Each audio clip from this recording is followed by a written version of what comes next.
So good evening, ladies and gentlemen. I hope you enjoyed the film. Obviously you did, since you are still in the room.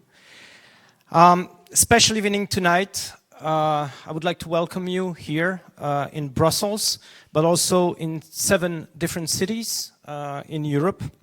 We are live now in Aarhus, in Bratislava, in Cork, in Lisbon, in Paris, in Santiago de Compostela, and in Sevilla, and of course here in Brussels.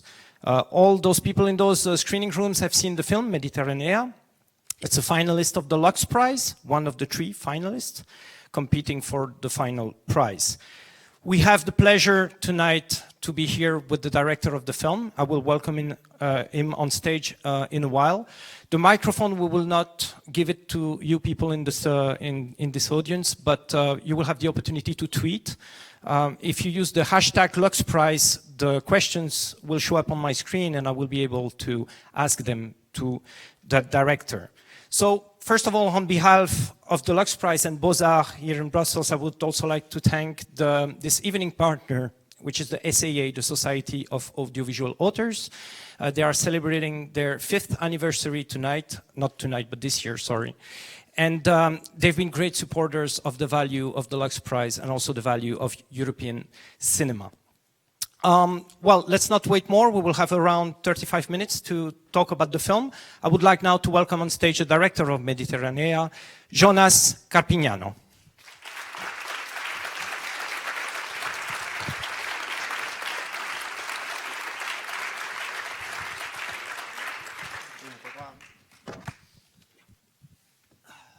Thank you for staying.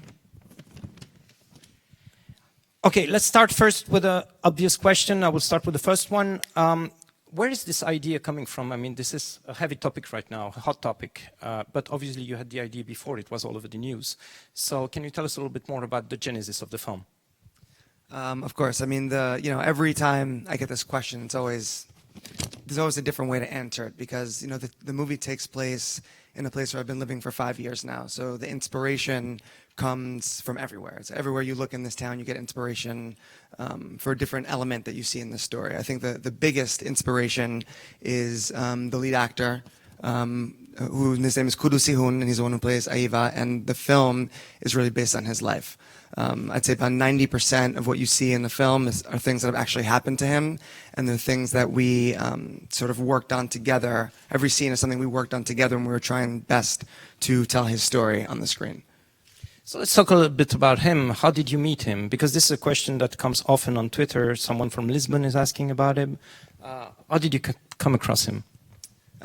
Luck. Basically, I'd gone down to make a short film about the riot that happened. It was this very big event that happened in 2010. It was like the first and most significant race riot in Italian history.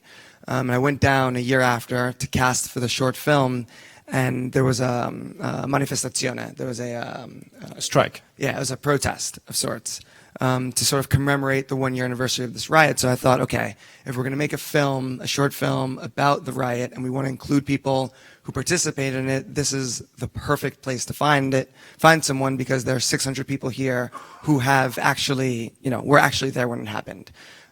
So I got there, and I wish I could say that, I went through 600 people and I saw every single one of them and I got to know them all good, but that's not true. It was much, much easier than that, because the second I arrived at this protest, he was there, like, in the front of the line. He had a megaphone in his hand. He was speaking like 5 different languages. He had this really cool leather jacket on. He's really charismatic the way he is. And immediately my eye went to him. I was like, okay, this guy has so much charisma. He can command this whole crew. I think he's the perfect person to sort of command the screen as well. So I went up to him and I was like, hey, I'm here, I'm trying to make this short film, would you like to act in it? And he was like, absolutely not, I'm really busy. So then, that ended up being a blessing, because I had to court him, so to say. So I spent so much time trying to convince him to be in the film, in the short film, and over the course of that time we became very good friends. And it was almost immediately, like, day 2 of shooting the short film, that he and I knew that we wanted to continue to work together and to make something longer. But he's not the main, he's the main actor of the film, but he's not the only actor in the film. And they are not non-professional actors, all of them, I guess. Was it difficult to cast a film like this? How did you proceed? again, I wish I could say that it was difficult and I did all this work, but, it's a film that sort of wrote itself, meaning I've been living in this town for the past 5 years now. And over the course of time, we would take certain events that happen to us in our daily lives and sort of give them a dramatic purpose in the script. So pretty much everyone you see is playing some version of themselves and doing something that we had seen them do over the past 5 years. So the film almost casted itself in the sense that, we'd meet someone like, the girl who says like, Rihanna's my sister. I remember we went to a party one time and she got up and was like, Rihanna's my sister, and started dancing, and we looked at each other and we were like, okay, we need to put her in the movie. She's great. And that happened for pretty much everyone in the film. Well, that's funny. It's something that comes up on Twitter as well. Rihanna. I mean, it seems that Rihanna has been like a character of a lot of art house movies lately. She's saving art house cinema. Because, last year one of the finalists of the Lux Prize was Céline Sciamma film Girlhood, Bande de Filles. And there's also a Rihanna song in that film, and it speaks about integration as well. And here it's also the same kind of topic. So why this specificity about Rihanna? What is it about her? Well, I mean, from the genesis of the project, I knew that pop music is something that I really wanted to incorporate in the film. I mean, having done the research for this film, I went to Burkina Faso, I went to Libya, I went to northern Ghana. I traveled everywhere to sort of meet migrants, both in Italy and in Africa, trying to get to Italy or to Europe. And, often there were language barriers. But I found that the one thing that sort of united us, like the one common thing that we could all relate to, was pop music.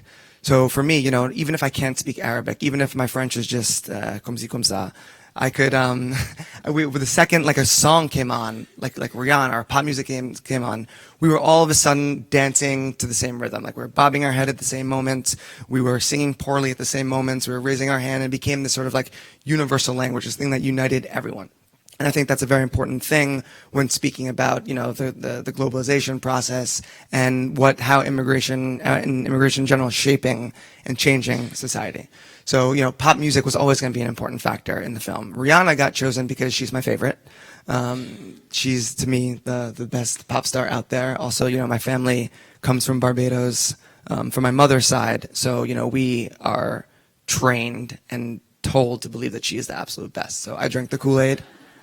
And I think she's the best also. And she's watching us right now, by the way. I hope so. We're live on online, and everybody can catch us. And Rihanna, is she aware that the film exists? That she is. Yes. She's definitely aware the film exists. I'm not sure if she's seen more than just the scenes that her songs are in, but we're working on that. If we can live stream this to her house, that'd be really great. It's happening right now. I mean, you can say hello to her. Well, a lot of questions about the fact that it's film based on real events. Obviously, yes, you already answered that. And then there's this strange question from Vlad from Transylvania. I'm not sure this is real. Vlad from Transylvania? Yeah, like Dracula is from there. But the question is interesting. I'm just reading it. Like, is this supposed to show how difficult is it for refugees to make it to the EU? And do you think that the politicians will be sensible to that question? And do you feel that you have a responsibility to help change policies? Oddio. It's real. Yeah, Vlad is like kind of serious. Vlad's getting into it right away, huh? The point of the film from our perspective was always to bring a human face to the headlines and the stories that we read about all the time. Like, especially in Italy, we're very, unfortunately, a little bit desensitized to the issue because it's been years and years and years that we're getting bombarded with images and statistics. Every day you turn on the news in the summer and they're talking about another shipwreck. So it's hard to remember that there are individuals behind these stories. So for us, the idea was always, the goal was always to bring a public closer to the humanity of the subject. Because right now, I feel like, there are definitely people out there who know how to shape policy way better than I do. I don't know how to do any of that. But the idea that our idea was always to make sure that people remembered that when you make a policy, you're affecting an individual who might be more similar to us than you would think when you create this distance that's like the immigrant and us. So our goal was always to just have people think twice when they see, an African immigrant on the street, when they see that person that comes up to them on the beach and is trying to sell them whatever they're trying to sell them, that you realize that that person has a very, very long story and that person went through a lot to get to the country. But it has to mean something to you that you're selected for the Lux film. days and the Lux Prize. And, you know, Lux Prize is actually a part of European Parliament. It's an initiative of the European Parliament. It's some kind of acknowledgement of the fact that the film will be seen also by European MPs. Yeah, that's also, you know, I mean, that's amazing. And it's also something that's sort of hard for us to really understand, in the sense that we made this film in our backyard, just a bunch of friends, and now it's being translated into like 29 languages. We didn't even know there are 25 languages in Europe. You know what I mean? So the fact that this film is being shown like across the continent in languages that we didn't know existed is pretty special. It's pretty amazing. Okay, you feel like he's getting a little bit American here. He made this film in his backyard with his friends. Let's see who those friends are. I mean, yeah, I saw like Ben Zetlin. You know, Ben Zetlin is the director of Beast of the Southern Wild. So he was in his backyard. It happened to be there. He's making music on the film, but what kind of collaboration did you have with him? You worked with him in the past. Yeah, he wasn't in my backyard. I had to get in touch with him. He lives in America. I'd spent a lot of time, obviously, I'm half Italian, half American, and I spent a lot of time working on independent cinema, both in America and in Italy. And one of the films I was fortunate enough to work on was Beasts of the Southern Wild, where I was one of the assistant directors on the film. And over the course of the years, Ben and I became very good friends. So when the time came, you know, for me to make this film, he was very, very supportive. So yes, he wrote the music, but he did so much more than that. You know, he read various drafts of the script. You know, he gave us notes on various edits, and he was a real collaborator. So, you know, backyards get bigger when you have the internet like this, you know. That's a quote.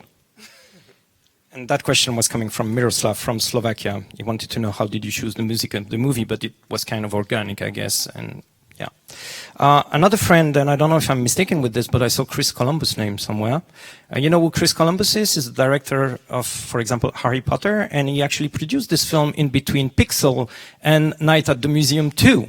Two films that are really different from the documentary-style Harthouse film you've just saw. How did that happen? Well, as you mentioned, he made Harry Potter, and obviously he made a lot of money, and I guess he just doesn't know what to do with all of his money. Because he read the script at some point, and he created this banner company called Maiden Voyage, which is committed to helping first-time directors get their films out. And it got to his attention, and he was very, very supportive from the beginning, and he decided to invest some of that Harry Potter money in the film. There's a little bit of concern on Twitter from people from Calabria, the region where the film was shot, and they want to know how the people from there are feeling towards the fact that the image that you are giving out of those people. And you showed the film to those people in the city you are living. What was the reaction? Yeah, I think up until now, one of the most fulfilling screening experiences we had was when we showed the film in Gioia Tauro. Because like I say, this film was made by the people of the plain of Gioia Tauro and Rosarno. Like everyone supported the film in some way, shape, or form. So when we showed the film, we had 2 screenings in a cinema that has about 300 seats. And both screenings were sold out. Well, not sold out, they were free, but people came to see the film, packed the room. I've lived in this town for 5 years. The only other time I saw the room packed was when the last Twilight came out. So the fact that, you know, as many people went to see Twilight as they went to see Mediterranean means that it's having a certain amount of success in Calabria. And then it was very, very rewarding screening because people really felt that for the first time in a long time they had seen a piece of Calabria up on the screen. Meaning like a lot of people praised the film for being like an authentic snapshot of what life is like down there, both the good and the bad, as opposed to the things that you normally see in the media, which is, you know, when people talk about Calabria, it's mafia, and 'ndrangheta. That's all people talk about. So people were very refreshed to see a different element of the culture and the society down there being put up on the screen. There's a bit of a mafia system in the film as well. I mean, this whole organization with those people being hired for very low salaries to work in the fields. Well, let's talk a little bit about the authenticity. You just mentioned it.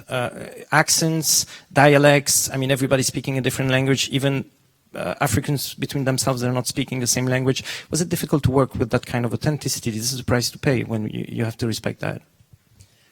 You know, it was, again, I wish I could say, yeah, you know, we were so good that we figured it out, but it came very, very natural because people spoke the language, or they spoke in the way that they speak in real life. So for us, the biggest challenge wasn't so much in terms of, mandating and all authenticity. It was making everyone feel comfortable enough that they could sort of be themselves at some point. So that was our biggest challenge. But since, like I mentioned before, 90% of the things you see on the screen are things that happen to us or to Kudus over the past 90 years. It was really just a matter of having people remember how they felt when those things actually happened. So nothing was really pulled, nothing was abstract, nothing was pulled from the clouds. People were doing things that were normally very, very natural to them.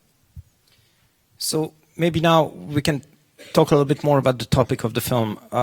There's a lot of questions about that. People from Israel, from Bulgaria are concerned about. Since it's a hot topic, it's all over the news, and there's actually a scene in the film where Rocco, the family person, he doesn't want to hear about the news while he's sitting at the dinner table. It's actually a very Italian thing to do. Because it's happening in his own backyard. And because it's all over the news today for us, do you think like a topic like that in cinema could be disturbing? Do you think the film is attractive to the audience, or they would rather say, come on, I mean, we don't want to see in a documentary style what we are already seeing on the news every day? Yeah, I mean, that's something we're figuring out. Like, it's been both a blessing and a curse in the sense that, there's half the people that have the frame of mind that because this film is so topical, it's the perfect time for it to come out. And we're finding that in certain audiences, like film festival audiences, there's a lot of attention. People come to see the film because it is a hot topic. But on the other end, a lot of people are sort of staying away from the film because they say, like you said, we see this every single day. The audience doesn't want to pay money for a ticket to see something that they hear about in the news every single day. So, we're still, the jury's still out on that, so to say. I mean, luckily the film has been able to travel a lot. It's been sold to a lot of territories. So people are going to have the chance to see it. We're just waiting to see how many people actually come see it. You have this style of filmmaking that is very collaborative. You already mentioned a lot of people you worked with. Will you keep doing film that way? Because it's already, of course, it's great to work with a lot of people, exchanging ideas and everything, and film is always a collaborative work. But as an author, you also have your own vision, and at some point, don't you want to say shut up, everybody, this is my film, I'm doing it my way? No, that doesn't work as well. Basically, we've spent so much time between the short films we made before and making this film where we have sort of created our own infrastructure in this town. And these films are so difficult to make that for us, it's very important that the making of the film be as rewarding as the finished product. So we don't like to look at it as okay, we have 7 weeks to shoot, we're making this film, it'll come out one day and then we'll see how it goes. For us, we have to have fun as we're doing it. Everyone has to feel like they're part of it. And that's been very, very rewarding because we live in the place where we work. So the more we can incorporate people, the more that people collaborate with us, the more we feel that every step of the process is fulfilling. And when we're not sure what the outcome is going to be, when we're not sure what the reception is going to be, for us it's very, very important that it be worth it for the people who are sacrificing so much to work on the film. Because like we said, we're dealing with a lot of non-professionals, both in front of the camera and behind the camera. So if people are going to take off their jobs, if people are going to make the sacrifices to help us make the film, it's very important that they have fun doing it as well. We're receiving tweets from Italy, and people are actually surprised that the film has that kind of guerrilla filmmaking style. This is not something that's very common in Italy. Do you think that this is the result of the fact that you're an hybrid kind of filmmaker yourself? Yeah, absolutely. I mean, this sort of guerrilla filmmaking, so to say, is something that I learned while working in America. So when I was working in Italy, I worked on several films, and they were done, within the traditional Roman infrastructure of making films, which is pretty much the way that almost everything is made there. And I remember it being a very eye-opening, liberating experience when I moved to southern Louisiana to work on Beasts of the Southern Wild, and I saw this sort of collaborative spirit. All of a sudden, you had 400 kids who all went to college together, just making art. And everyone was there because they really cared about the product, not because for them it was a job. So I was really attracted and seduced by this way of making film, and it's something that we wanted to do in Italy. And I think that made it very difficult for us. It's why it sort of took so long, because the way of financing a film in America is very different than it is in Europe. So we had to sort of take an American financial structure and find a way to bring that to Italy, which is why it took us so long to make it. But in the end, I think it it was worth it because we had very little supervision. I mean, we had a babysitter, but he let us stay out late, so we were able to get a lot more done than we could have had we gone through traditional means. I'm getting spammed by Vlad. He's insisting on the fact that he's real. Vlad is back. Okay, Vlad, you're real. It's fine. Well, a lot of people are asking questions about the ending. I know that most directors, they don't like if they leave an open ending to a film, they don't want to explain it. But it's funny to see all those people wanting to know what happens to this character after the end credits. I mean, have you thought about that? And since you started with a short and followed up on that picture, do you intend to, I don't know, follow up on that and tell the story again, like the follow-up? Yeah, I mean, there's several ways of answering this question. I mean, the end for Kudus is obviously quite different because, he, as a person, has started to act in films now. So he got his permesso di soggiorno, which means he has a residence permit. He's been traveling to festivals all around the world. He walks around town like he's a movie star now. So, his different is much, his path diverges from Aiva's at this point because of his experience as an actor now. For me, the ending of the film is very much about, the fact that it's not quite clear what's going to happen in our town now. So for us, hindsight is 2020. We're very, very sure that we've accurately represented what has happened and what is happening now, but we still don't know what's going to happen in the future. So for us, that ending is just sort of about, presenting many possibilities, meaning in that house, you see everything that's part of his world in Italy. And so we know that Aiva, or like the immigrant or the African immigrant who still lives in the town moving forward, will be confronted with various realities. There is the presence of the kids who want to fight them. There is the presence of the little boy who wants to be his friend in the underground economy. There's the presence of the Italian who wants to help. And we know that these are all components of the future, but we just don't know what form it's going to take yet. So that's sort of what the end is about. It's sort of saying like, this is what makes up our society. This is what makes up our town. But we don't know what form it's going to take yet, which is why it's blurry to us. But do you have hope? I mean, I come from a small village in Sicily, and 30 years ago it was the exact same situation. I mean, minus all the technology, the Skype thing and everything, the same story could have been told 30 years ago in that small village. And it hasn't evolved so much. So what makes you think that the future will be different?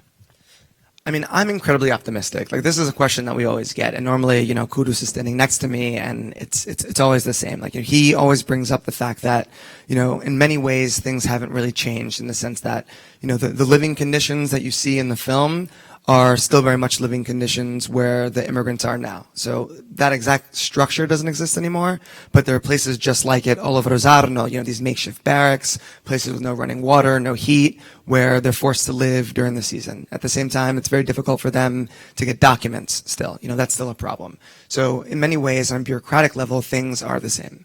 But, I'm very optimistic, and, he is too when we talk about it, because ultimately, we sort of feel that now the population in our town has sort of accepted the fact that there will be a black presence forever. Like, it's no longer a fleeting thing. Like, we know now that, like, the African presence in the town is going to change the social fabric of the society that we live in. And because of that, people are, I don't want to say that people are willing to integrate, but people know that integration is something that we need to start discussing. And that's a positive step forward. I mean, like, the example that I always give is in the scene where that fight breaks out, where the guy like slaps the girl and then everyone yells. That exact fight happened to us 2 years ago with those exact same people that are in the scene. So they started a fight with us because we walked in, we were with a group of Africans. They're like, this is our bar, you can't come here. But we kept coming to the bar, months passed, and finally they were like, okay, we're sorry that we started that fight with you. We realize that you guys are here. Like, it was our mistake. If we're both going to be in this bar together, let's try and get along. And we were like, okay, cool. Like, we forgive you, but you have to do us a favor. You have to be in the scene and do exactly what you did again.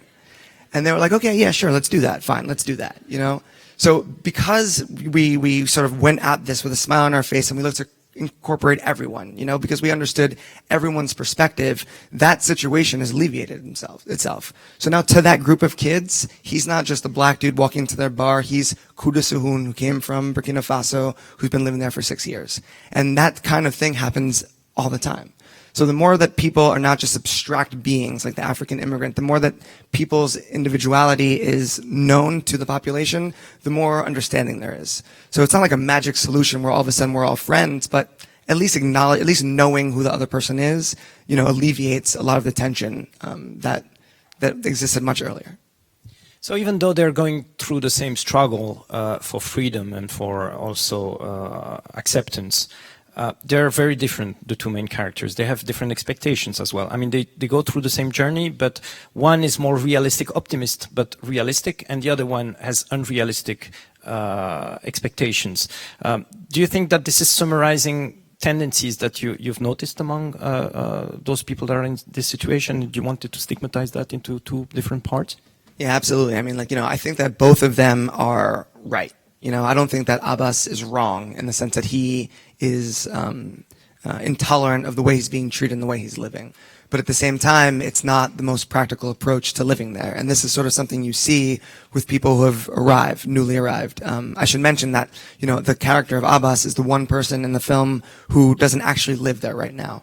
Because when you try and cast in that town, most people have Aiva's mentality, meaning they've been there for years and they've continued to come back and they've stayed there because they're willing to put their heads down, hope that things get better and work. There are many people, though, who don't stay, who say, okay, this is not the way we want to live, and they try their luck somewhere else. So it's very important to incorporate that perspective also, because it is, a reality of many people who find themselves in a situation that wasn't what they expected or hoped. We still have time for one last question, and I was scrolling this and didn't know which one to pick up, but actually this is the obvious one. People want to know if you're working on a new project, but first of all, how much time did it take to make a film like that? Because it's so authentic and it feels like there was a lot of work put into this. So can you tell us a little bit more about how much time it took, and what are you working on next? Yeah, so I moved to the town in 2011. And I'd been going there since 2010. And from 2011 until May of 2014, we were trying to get the movie made. So, that for a while was very, very frustrating because we didn't have the money to make the movie, and we were like, is this going to happen? But it ended up being a blessing in disguise because we were able to find so many different elements to put in the film. Like, we met the little boy Pio, who we were able to put in the film. We met, some of the family members, the little girl. These are all people who had roles more or less like that in the script, but once we met them, we tailored it to their actual personalities. So, it took a long time to make, but over the course of that time of waiting, we were able to make the script richer, make the story richer, with real specific experiences. And because of that, one of the next film that I'm making now is about Pio. The little boy in the film was like buying and selling and hustling, and he was already in the short film. Yeah, we made a short film about him before. He's like an amazing person. Like, had I not lived in that town, I never would have met him. Like, I met him because a few years ago, his brother stole my car. And when we went back to sort of to pay the money to get it back, this little kid just started following us around. He was like asking us for cigarettes, and he was like 7 or 8 at the time. And I remember like looking at him and saying like, okay, I need my car right now, but I'm gonna be back. Like, we're gonna talk, we're gonna figure something out. And we became really good friends like over the course of the last few years. And so now we're making a film about him and an adventure that he goes on with Aiva. So it's a film that very much takes place in the same universe. A lot of the same characters will be back, but it focuses on his life and his crazy adventures. Okay, thank you. It's time to wrap up this discussion. Thank you all for your question. Thank you, Jonas, for your charismatic presence tonight. Thank you to all the organizers. And also because I really like that film. If you have a member of your family that is member of the European Parliament, ask him to vote. Thank you. Thank you. Thank you.